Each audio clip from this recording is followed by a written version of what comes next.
being aggrieved by the said award of the Labour Court. The first respondent herein preferred a writ petition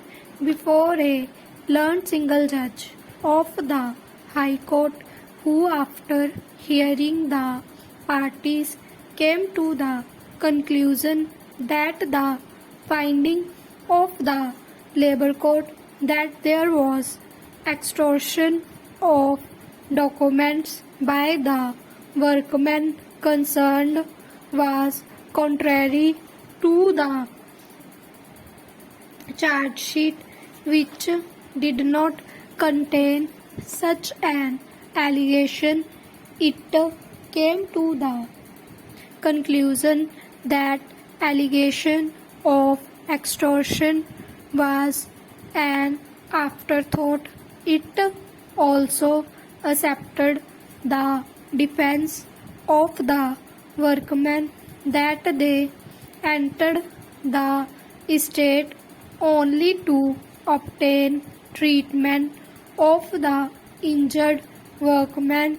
who was assaulted by the manager of the estate. It also held that the Labour Court did not apply its mind the vital facts and circumstances of the case as alleged by the learned counsel for the workmen who appeared in the said writ petition. On that basis, the learned single judge came to the conclusion that the Labour Court did not appreciate the material on record properly and passed the order justifying the dismissal, which is disproportionate to the offence alleged. It also held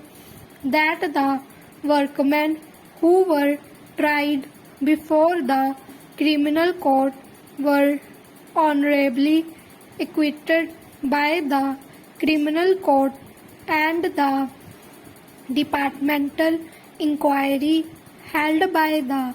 management was faulty. On the said basis, it set aside the award and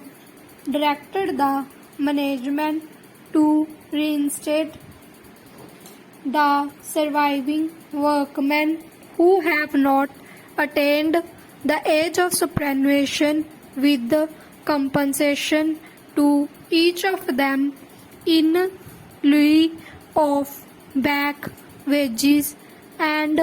to pay compensation of the workers who have superannuated during the pendency of the proceedings, and to fix lump sum compensation in consultation with the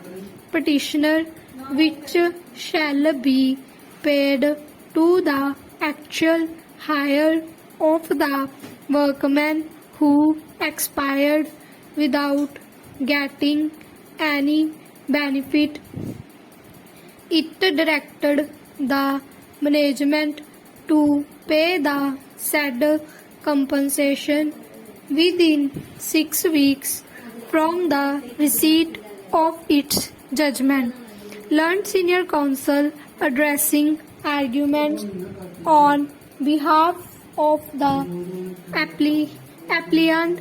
contended that the Labour Court, having permitted the parties to adduce evidence in justification or otherwise of the finding of the domestic tribunal, and having recorded evidence in this regard, justly came to the conclusion that the management has established its case of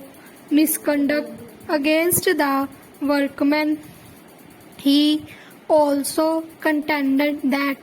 the findings in regard to the extortion of the documents was not actually a new charge but was in fact a part of the charge which referred to the wrongful confinement of the manager and there being sufficient material before the labor court both in regard to the long and wrongful confinement of the manager and other officials of the